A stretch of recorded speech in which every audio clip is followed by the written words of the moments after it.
We drink tequila. We talk. Welcome to Team Tequila Talks. Can we cheers with our shot and then you can get shaken? What's shaken, Sherry? We're shaking Sherry. Hold on, we're going to cheers. Fresh as fuck. Coming in hot and heavy off the top of the episode here. Holy smokes. So we are having a sipper here. Do you recognize this bottle? I think I've seen this bottle, but I don't think I've ever had it. Okay. Well, we have our guest, Tone Bell, today. Actor, comedian, cocktail aficionado, would you say? I'm becoming. Becoming. I'm becoming. Okay. You're a cocktail judger aficionado. Host and judger. Got it. But so I've been drinking for a long time, so I'm really good at that. I feel you with that. But my palate is changing these days. Oh, as one does. It's getting nice and bougie. Oh, I'm about to say, is it refined? Because when you start... it is becoming refined. Yeah, more balanced. Yeah. I mean, I hear that. I'm never going to like an olive, ever. But, you know, I do think evolving palates, we've talked about this before on the show, I do think that evolving palates are a thing because you can adapt and change your palate. Just not to olives, but to anything else you can adapt and change your palate. And that is something that we've talked about, using less and less sugar in your cocktails, which on that note, we have a lovely cocktail here that we have adapted to be low sugar. Can't wait to tell you about it. Okay. But to start off with, this lovely bottle here with the blue, I guess not a blue top, it's a lining on the top. This is a Casa Dragones, which we've had on the show before because we love a bougie tequila for sure. And the reason that the bottle is black is because it's an Anejo, which was a special request by you. I'm an Anejo guy. I love it. Well, that's bougie AF. I'm an Anejo, and I don't dislike a Reposado or a Blanco or a white. There's something about it's not as woodsy as a Reposado, but it has like a fuller body to me. Most Añejos. I kind of feel to me like an Añejo is a Reposado, but extra filtered. And I know that that's not the technical process, right? Añejo is actually extra aged, not necessarily extra filtered. But I feel like Reposados tend to be a bit more caramelly. They tend to be a little bit, I don't want to say sweeter because that implies sugar, but they've got like a richer Like taste. Vanilla, they have like different back notes. That cask taste, Yes. of being barreled, right? Yes. So it's not in a glass cask to be aged. It's in that wood, Correct. And it soaks up those smoky, almost like. And I don't know this to be true, so I might be making this science up. But I feel like you would go from a Reposado to a Mezcal, like as far as smokiness. I think, Mezcal is Not in the process of making definitely it. No. the smokiest. Mezcal is, I feel like Reposado to Añejo is a better jump than Reposado to Mezcal. I feel like maybe. Okay.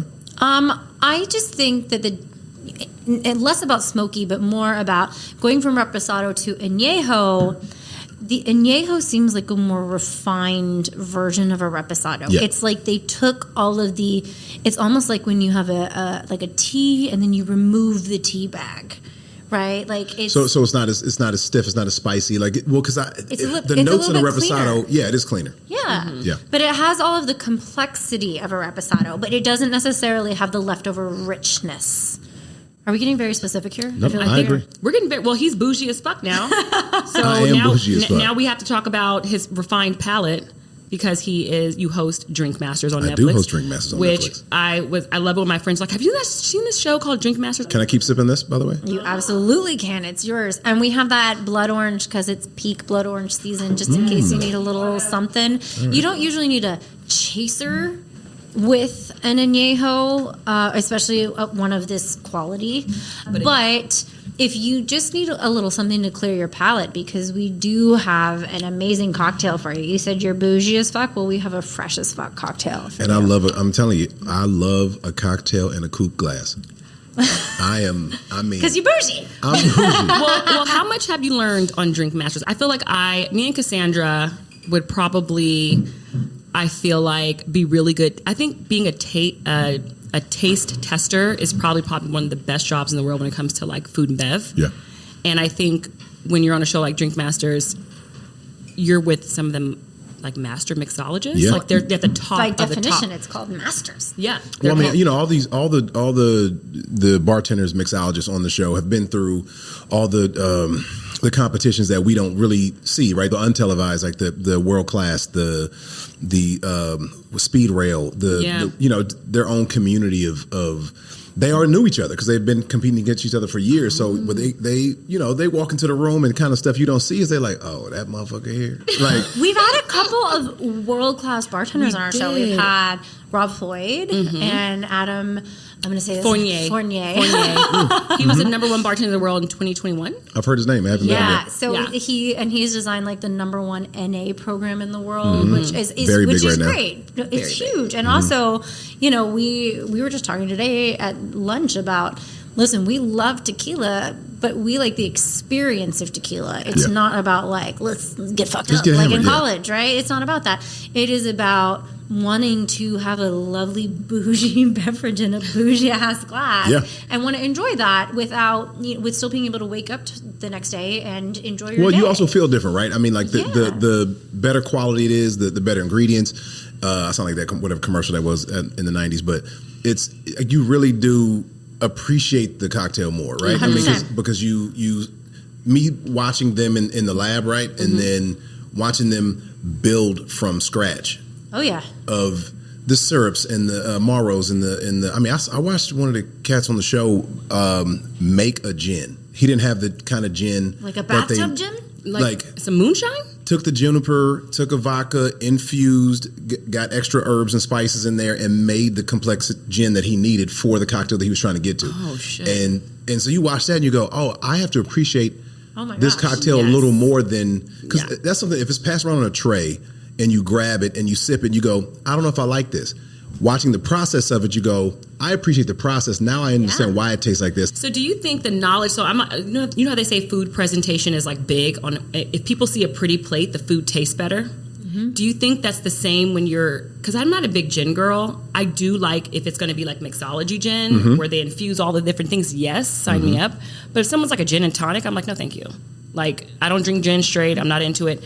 But if I were to see someone make that, I think psychologically, you see their blood, sweat, and tears, and you kind of like some weird energy thing where you're like, I really want to like this. It goes from watching someone build a cocktail, like constructing it from, and it could be very simple, but how they do it. I mean, people's pour techniques, how they use the jigger, how they serve with the spoon, how they dash, how they measure. The style of glass, all that goes into it, and then you go, oh man, now the presentation makes sense to me when you go to a real cocktail bar and you go, this is going to be about 15 minutes.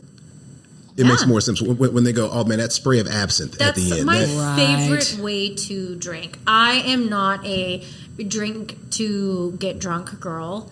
Not that it doesn't happen, but although I mean, listen, we sometimes we've had many a drink. We went to a tequila tasting the other day, and it was amazing. And we walked in, and we thought that we were going to try a silver and a reposado and an añejo. Kicking back to our conversation earlier, and they go, "We have 8 mezcals for you tonight," and we went, what? It's a school night. Yeah. But they were so specific about the complexity of the mezcals and what made all of them different and the types of plants and the regions and all of the things that it was impossible to just be like, okay, whatever. You find yourself zeroing in and focusing in when you have somebody that's passionate about what they do, and that energy just emanates off of them. Gin is one of my favorites now, and it probably was last on my list. Really? And now watching a mixologist, a bartender really work with gin, because I think gin has more legs than any other. Totally, it's the most versatile. It's the most versatile. Okay, so we've had my bartender friend Dylan on this show. He came on as a guest while we were in London,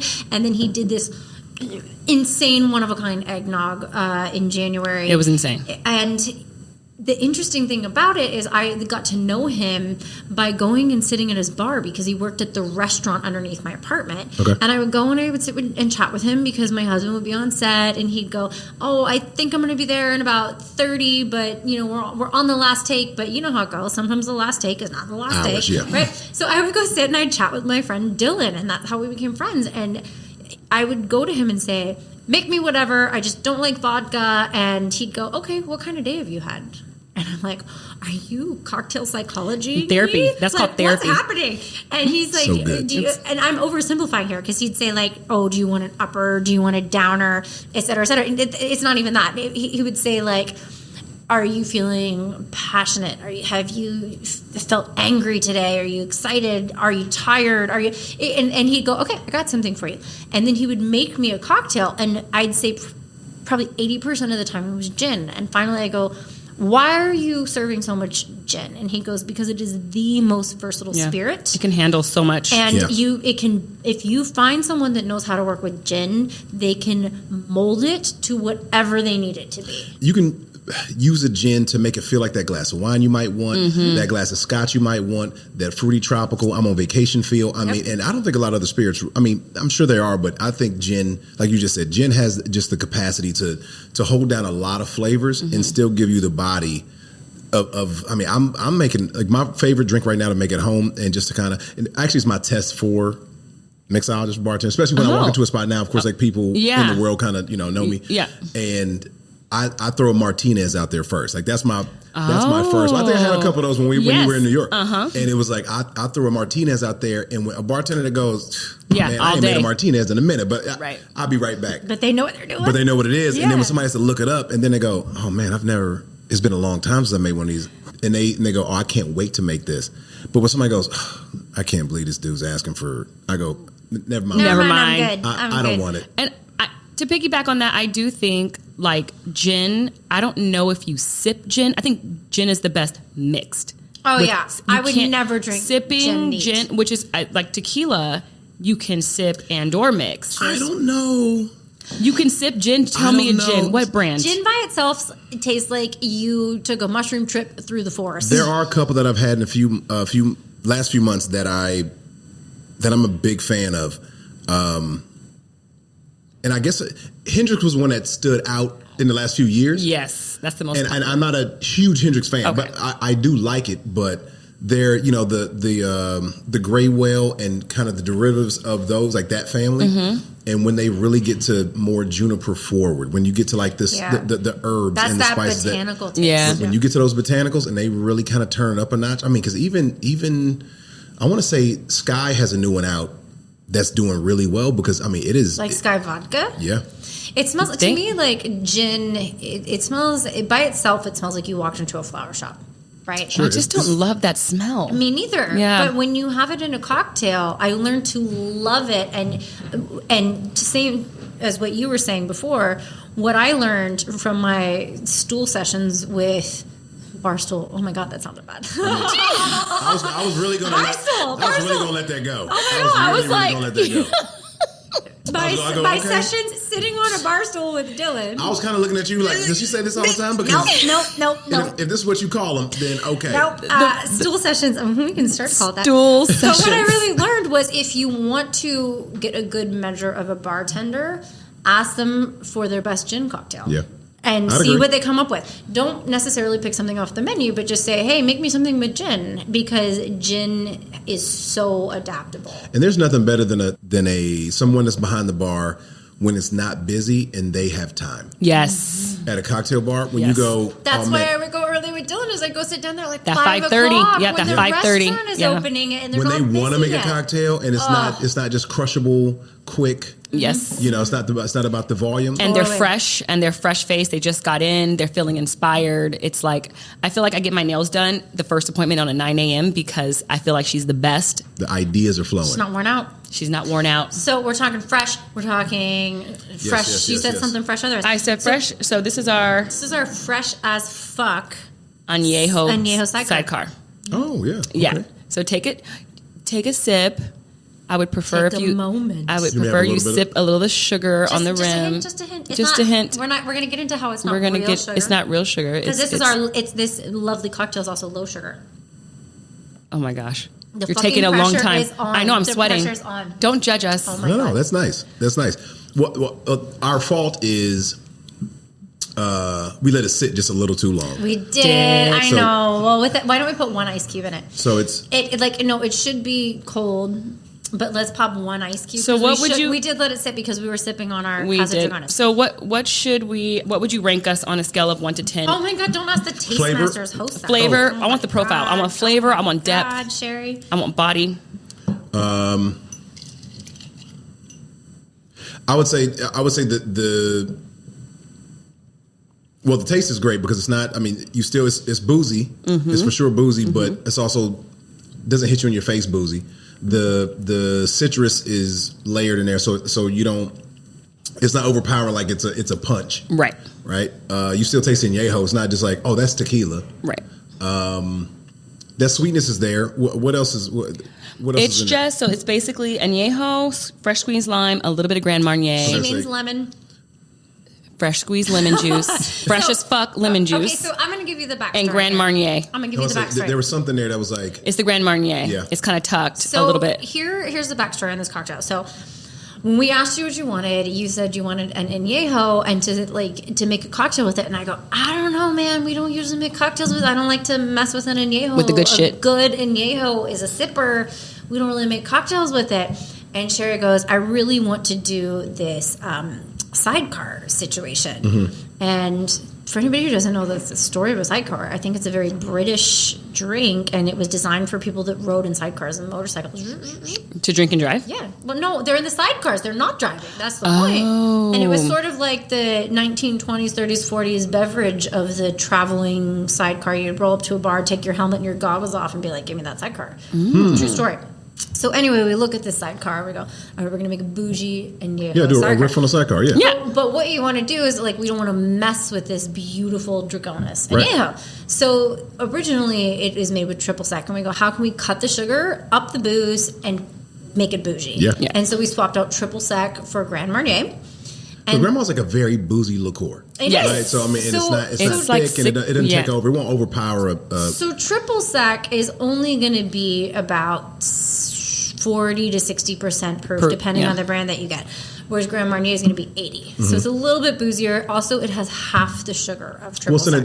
it follows down that citrus, so you have that orange in there. Correct. Yes. The lemon. Yeah. Oh, the orange and the Grand And the Marnier. orange, yeah. Yes. So yes. it's a bit of a, it's still in the same ballpark as triple sec, but it's going to have less sugar, more booze, which we're all about here on We Team like it Tequila booze Science. forward. If I have a And low cocktail, sugar. booze forward, low sugar. Yeah. Anything that's too sweet, unbalanced, and I think we added the stevia to the lemon juice. We haven't got there yet. We mixed it in. Yes, we added stevia to the lemon juice to So but give back it that on the sweetness. lemon. This is the important thing.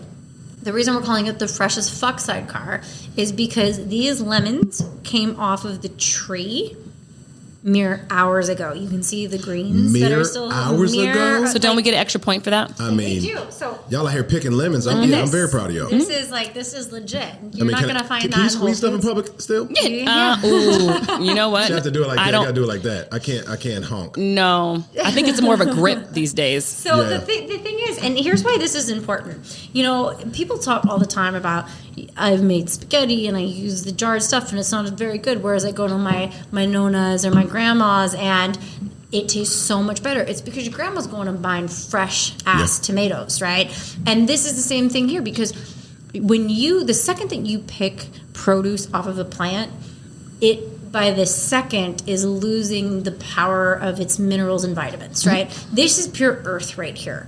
And that's why when you go to a restaurant and you get something fresh made, it's so much better, So much better. than when you are buying something that is either pre-cooked or even just shipped in from Chile Like or carton. whatever. Yeah, Yeah. exactly. So like you go to the grocery store and they're like avocados or produce from wherever, and you're like, that's not even this country. How Yeah. long did it take to get here? Probably 2 weeks. Weeks. Yeah. Yeah, exactly. Whereas if you're picking something same day, you can taste the freshness. Oh, the difference is it's palatable. I mean, you can taste it. There was a cocktail on the show that's probably, I think it's my number one favorite from the show, and it was one of them was tequila based. The other one was I want to say it's gin based actually, but it was toward the end. Did you finish? No, I haven't finished it yet. Okay, so I Yeah. think it's toward the end. I think it's either episode 8 or 9. But there's Tao does a strawberry and tomato gin based cocktail. Is it a savory What? cocktail? It's so light. It's acidic. Actually, it feels fresh. it's so light in the taste of it because it feels like it would taste heavy. Yeah, Like with a a tomato. gazpacho. Yeah. But it's refreshing, and it was like I was like, it's one of those where I took a sip on the show and I had to turn. I think I turned away because I was like, oh, this This is gonna win. This dude different. And like I said, they're all great. So they're all it really just good. took you by surprise. Well, tomatoes and strawberries in and of itself, right there, doesn't feel like it goes together. Right, and then I've had a salad, a strawberry and tomato salad since, with like a goat cheese and a mozzarella, and I was like, oh my god, I was like, I love these pairings now. This is your combo. Oh, so you took your drink and made it food out of it. Yeah. So you deconstructed it to eat it. I didn't make it myself, but I saw it on the menu and I go, Oh. I think I like this now. And it Oh. was, but there's, Because it opened your mind to new possibilities. Oh, yeah. Strawberry, tomatoes, and goat cheese. I mean, no, you don't like tomatoes. No, I don't do raw tomatoes under any circumstances. Oh man, Raw tomatoes and olives are a no for me. olives. I'm with you on the olives. Oh, I love olives. Tomatoes. I'm like, I can cooked all day, every day, I'm twice eating, on Tuesdays. I'm eating the back out of a tomato. You know what I mean? I love a tomato. I was in Spain. Big fan. Is that what you actually meant, or did you mean something else? That tomato ass. I'm eating the back out of that tomato ass. Let that tomato bend over in front of me. I'm taking it down. I'm taking it down. A fresh tomato. A fresh tomato. So not a doctor fresh tomato. Busting that tomato Not open. not a GMO tomato. No. You Fresh. want your backyard shit with the leaves on it, just like Handpicked. Hand, Yes. Okay, so born and raised a fresh tomato. And it's consensual. They want me to have it. consensual. You know, a key word. tomatoes. Yeah. So we have our fresh as fuck cocktail. It's actually Really good, by the way. Really Thank only you. 3 key ingredients. Kind of boozy. It is very fancy tequila. It is our Grand Marnier, and it is our fresh as fuck lemons picked from the tree and freshly squeezed. And then we rimmed the glass with stevia because traditionally a sidecar calls for a sugar rim. White sugar, but we don't do white sugar on the However, show. We do not because it's not necessary No, anymore. no. So here at Team Tequila Talks, we love oh my god. Here Low at Team Tequila glycemic. Talks, we Low- love low glycemic, glycemic. and low sugar. This is what happens when you're on a show with drinking. I'm sure you Yeah. know. Oh. Take 2. Well, but also lemon has like a ton of benefits. Our drinks Talk here, to me, Sherry. Our drinks here, they always have something in terms of health. Yeah, Beneficial. okay. Beneficial Yeah. to your health because we have this saying where it's like detox to retox, and you kind of have to drink and you drink water in between your drinks. Detox to retox. It's our saying here. It's like we should put that on a logo. That Yeah. should be a T-shirt. Okay, so basically, We'll lemon. work on That's that. like a lot of when I go to Puerto Rico.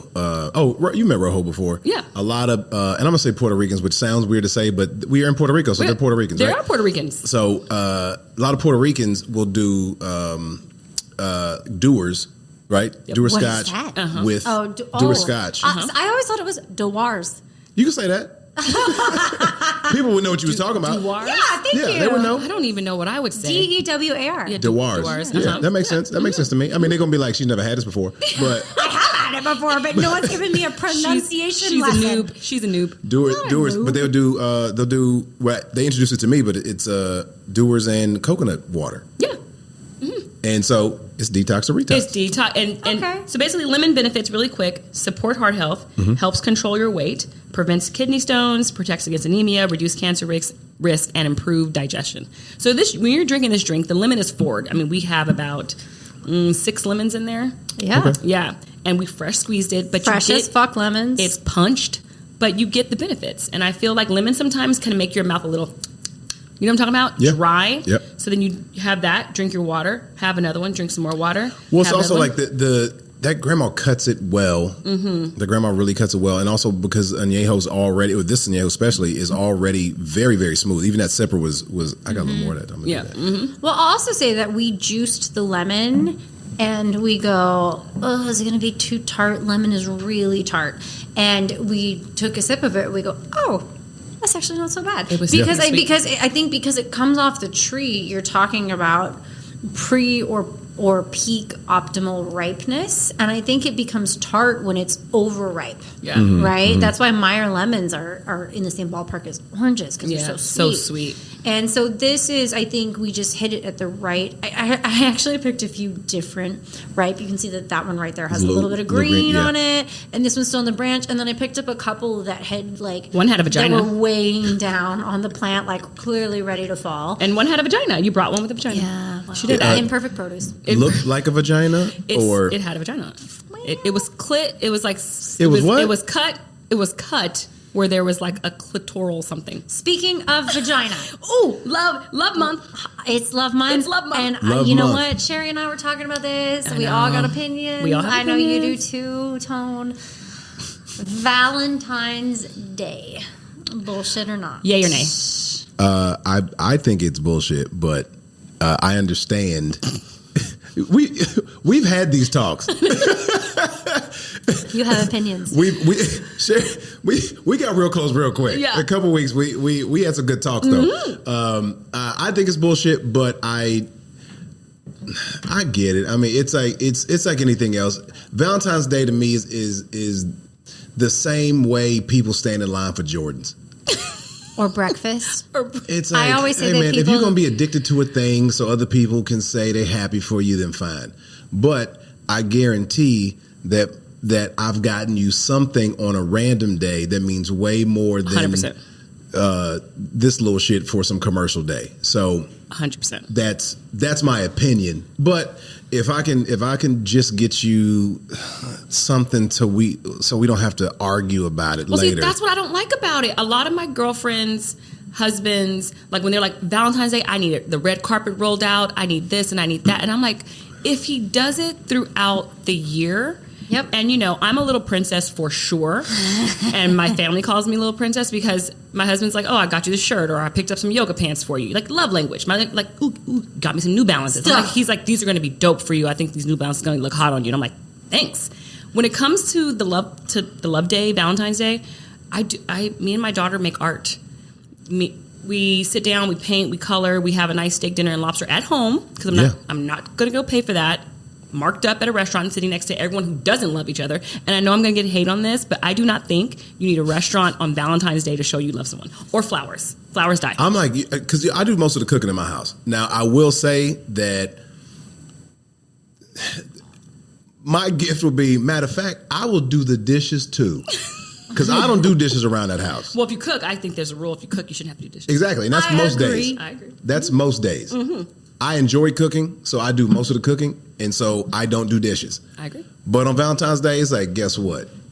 I'm doing the dishes too. I'm gonna step up. Boom. I agree. So my thing is, I've never. Yay or nay? You enjoy it? I'm nay. I'm a hard nay. I think that it might not have been Hallmark themselves, that specific company, but this was a manufactured holiday. 100%. I think that a lot of the holidays come down to something, and say what you will. You might hate Christmas. You might hate 4th of July. You might hate Labor Day. You might be opposed to a certain holiday, and that's just fine. But at least those holidays came from an honest intention. Yeah. Valentine's Day was people trying to sell shit. Yeah. I think y'all are onto something, and more people need to hear it. Well, exactly, because I think I was reading today in Forbes about all the jewelry companies, De Beers, Cartier, Tiffany's. They do their most sales in the first quarter. It happened with and the breakfast. last quarter. It happened with cereal. It happened with milk. It happened with all these things we think are like.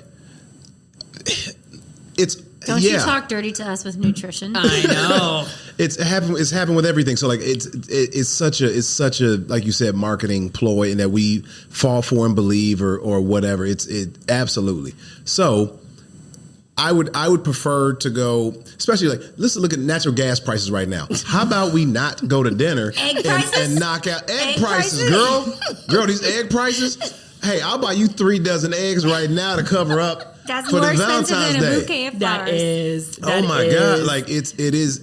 It's gotten out of control, and I think it's sad that we teach little So girls. that sounds like I come back. Why can't that be the gift? Right. I come back. That's how much I care. I made it home. I came back for you. I think we teach these little girls, like, to look forward to this, like, and also the wedding dress thing, the whole little fairy tale thing with Princess and Sleeping Beauty and all that stuff. And I think it does society a disservice, because when a guy doesn't do it, then all of a sudden he doesn't love you. Well, but you all know of what? a sudden, on that one day, he chose not to love your ass. I And it's have like, to say, We just got out of Christmas, obviously. we did. And I gotta say, on the fairy tale note, I think that you're allowed, fairy tales are stories, right? Like, I watch murder mysteries and thrillers, and I also watch fucking rom-coms, all right? So I think that stories about princesses and fairy tales are just fucking fine. I do, because you know what? If you're going to blame a fairy tale story on you not getting what you want out of life, that's a you problem. Yeah. I personally think that if you're going to say, I am failing in my love life because I watched Beauty and the Beast too many times, that's a you problem. Well, you don't think women, like, I mean, look, in college, I think this is a huge problem in fucking college, where it's like you date a guy for a year and you're 22, so like you're real fertile, and you're like, we're going to get married, you know? Because I never really wanted to get married. I was like, I don't think I'm the marrying type, actually, and nor do I think I should ever be anyone's mom or have a kid. That was like what I told myself. And then you meet the right person, and then right. But until you meet that right person, you don't really know what you want, because you don't really know what that exchange of love does. You know what I'm trying to say? Of course. So it's like, I believe that some girls, and I mean, I'm speaking from my college experience and some women that I know, they really bank on the white wedding dress, the Sleeping Beauty type of Cinderella story where he gets down on one knee. And no one you know it's performative. Lives like that for real. No You've one. never seen it? No one. It's not a real thing. I mean, it's. But also, no one lives like they do in Carrie.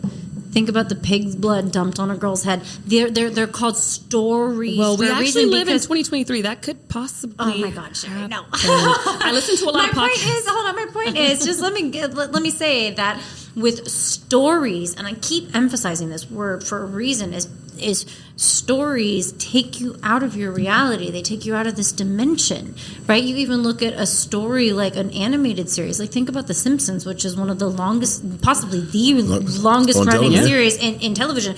Is it realistic? Absolutely not. But it's a story. It's as a creative, I think that you can say that you're a storyteller because your mind bends in a way that is outside of just what's happening in front of you. And I think that you're allowed to tell stories and appreciate what might exist outside of your reality. And that's okay. As long as you come back to reality. I agree. Well, I that's what I'm agree. saying. I agree. The boat leaves the dock and it never comes back. But my point is that it's okay to tell these stories. Yeah, you totally can. But It's like, also, you wouldn't think that The Simpsons is real. I have an old coworker who, back when I was corporate, I mean, this is probably 2008, who I know she didn't make that much more than me. I think she had a higher position than me. So her probably salary was maybe, I mean, at most probably $5,000 over what I made. And I was doing pretty well for my age at the time.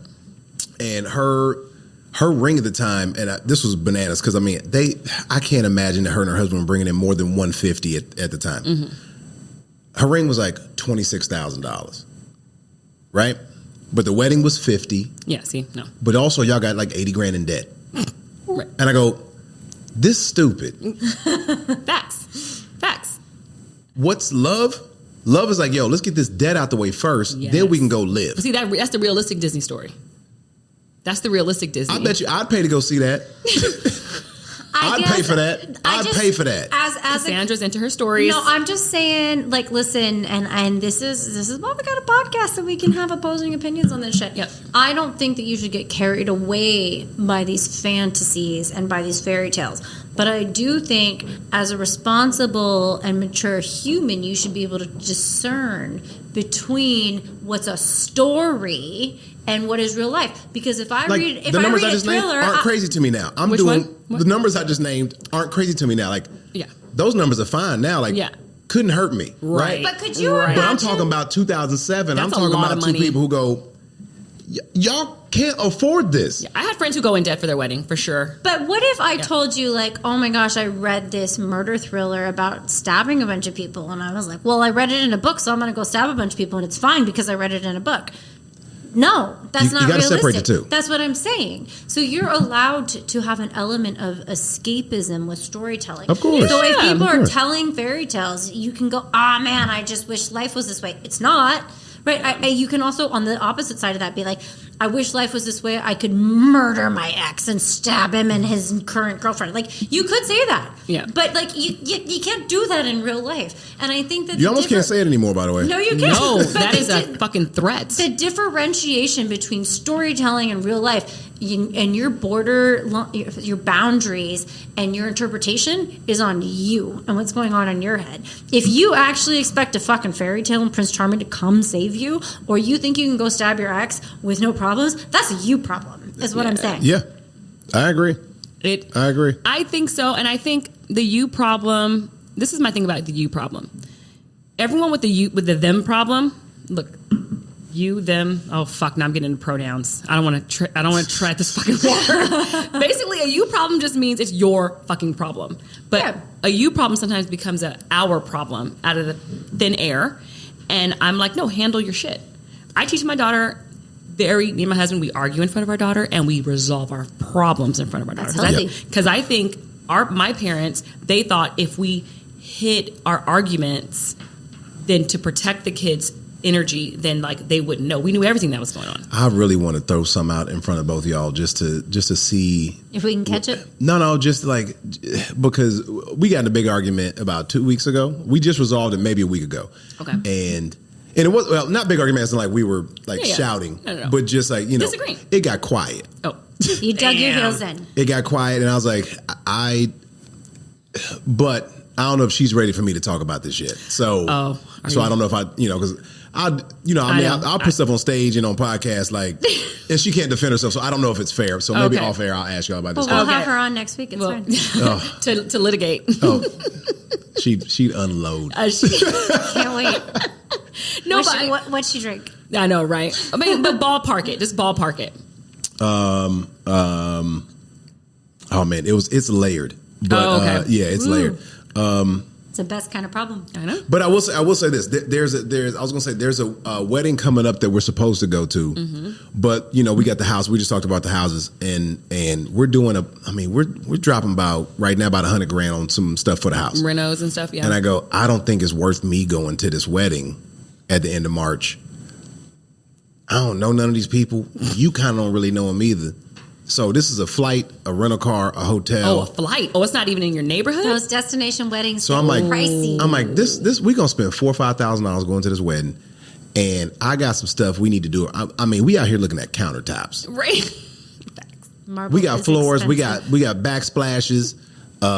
We got some new credenzas, hutches, right, and L couches. So you don't want to spend money on top of money. I go. Armoires. How do you say the that? argument that's coming is gonna save me some money. I'd rather just take the argument.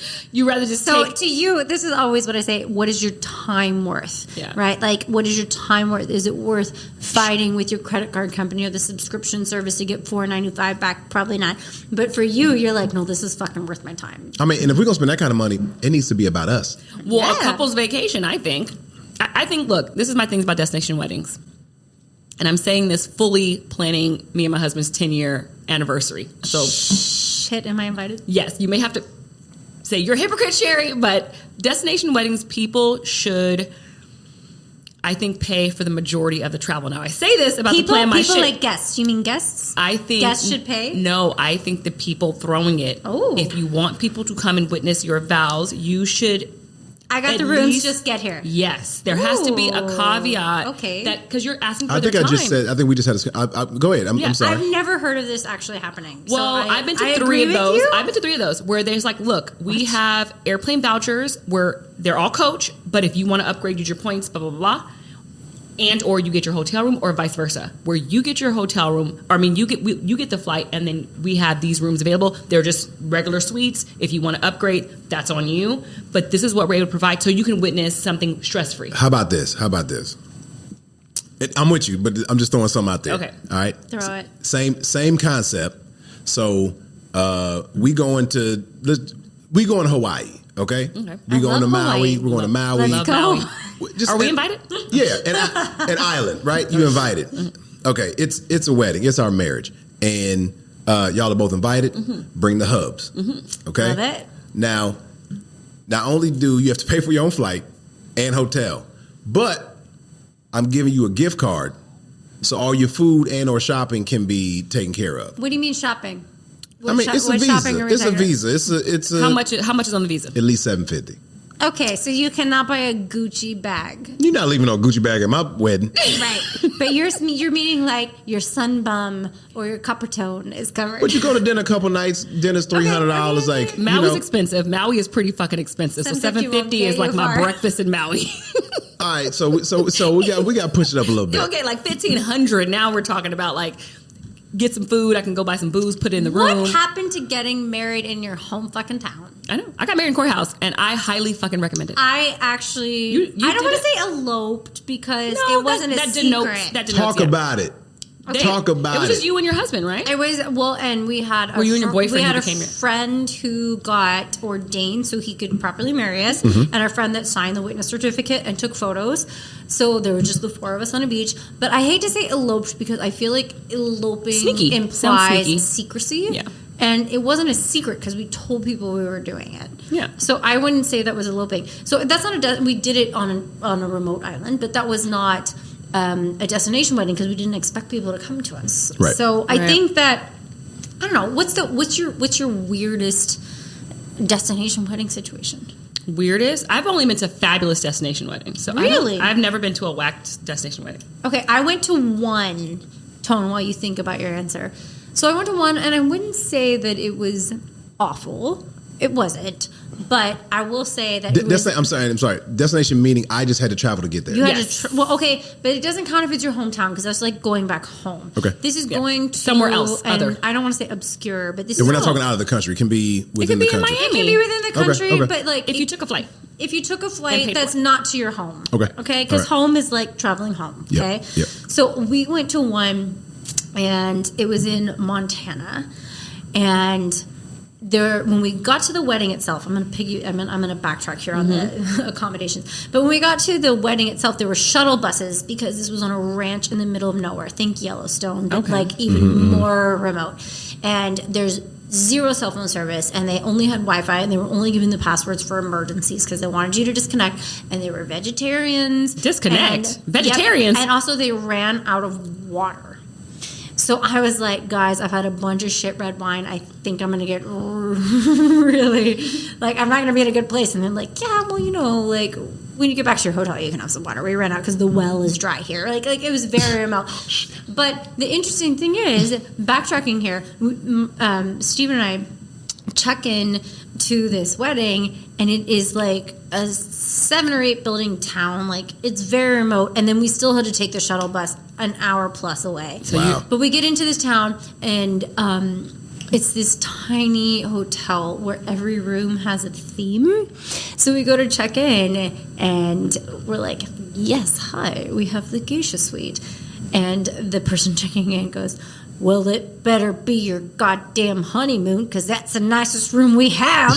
And it was the geisha suite. And let me just say, Was it nice? it was appropriated. Oh. Well, damn. Yeah, and we're in the middle of nowhere in big sky country, right? And we cracked up so much the whole trip that it was worth it. Right, like it was fun because Like we it's were good like, memory. Yeah, and it was so bad that it made it funny, and also like it was just one of those like I don't want to say gimmicky, but it was Yeah. one of those things that we always are like. Remember that time in Big Fork, Montana? I feel like destination weddings. I'm not a big on like public like PDA. You'll probably never see me like slobbing down my husband in public. I've just never been that way. Yet. And I think marriages are very intimate and should be personalized. So I didn't want anyone. My family was like, I'm like, we're getting married in a courthouse. They were like, no. I mean, I have a huge family. They were like, Sherry-Ann, don't rob us.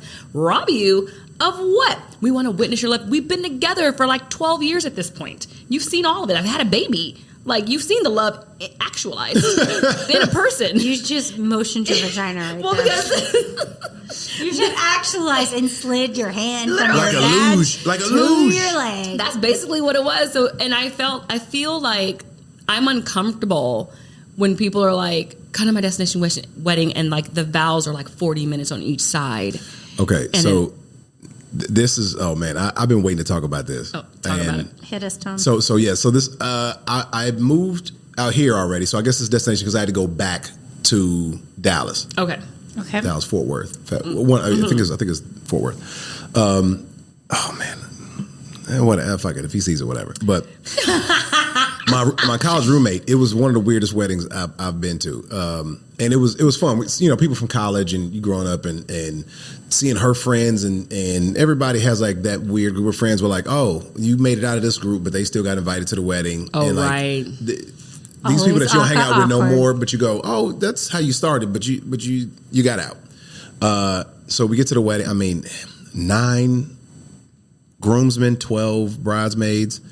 Oh, another one just popped in my head. And if y'all want to hear about this, it's fucking amazing. Yes. But so we get there, and the weirdest part was all the women are wearing aqua teal, like in that like family. Tiffany blue. Yeah, Tiffany blue in that family, and all the dudes are wearing chocolate brown tuxes and Tiffany blue Ties or vests. and ties, and then he's wearing chocolate white on white. So it was interesting.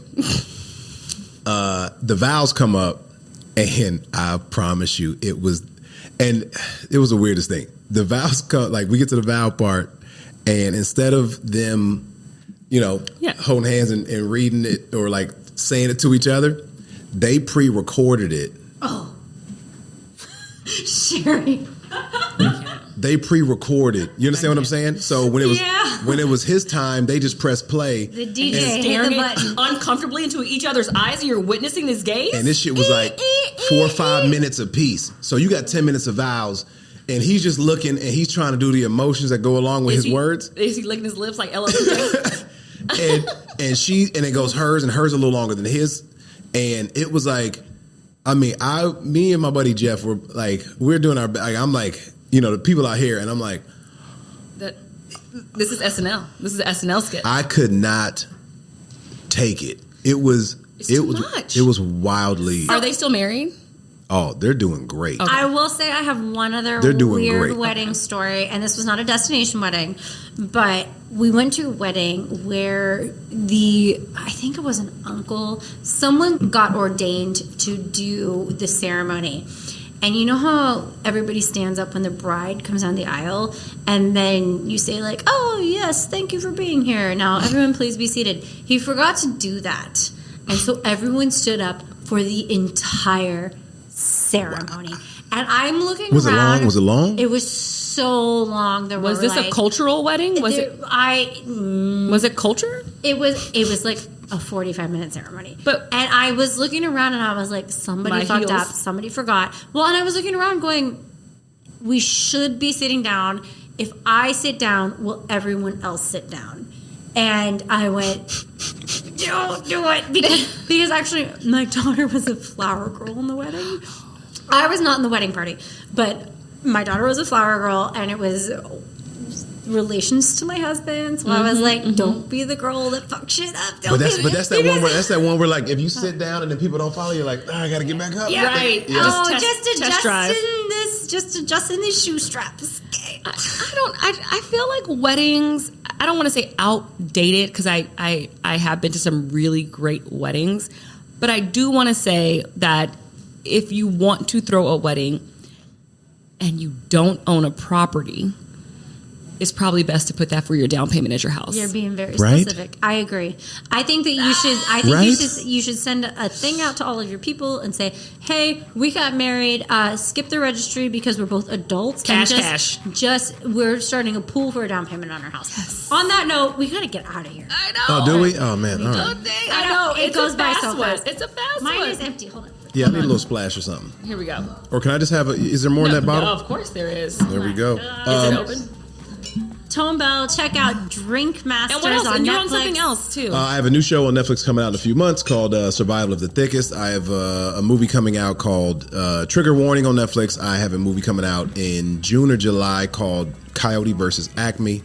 Is that on Netflix too? You got stock in Netflix? No, this was You going are to be in busy, theaters. sir. You are Oh, busy. This is finally going to be in theaters, yeah. Oh, dope. Which so few go to theaters now. So got a Wally He's busy. Coyote and some stuff is good. Nice. He's busy. Tone is busy. Booked and busy, baby. Them busy baby. Check out his shit. We can All of on it. the show. We I can dropped a lot curse. of fucks this episode. I said so clitoris, so this is going I to think get an we're E good. warning on the I think it's gonna get an the E. podcast. Yeah, sorry. Thank you all for having me though. Yeah, thank you. Cheers. Cheers. One more time. Cheers. Team Tequila Talks. Team Tequila Like, Talks. subscribe to all the things, Tone especially on Bell. YouTube. I know. We're digging the YouTube these days. More fun YouTube things to come. We have fun YouTube stuff in store. Bougie bitches.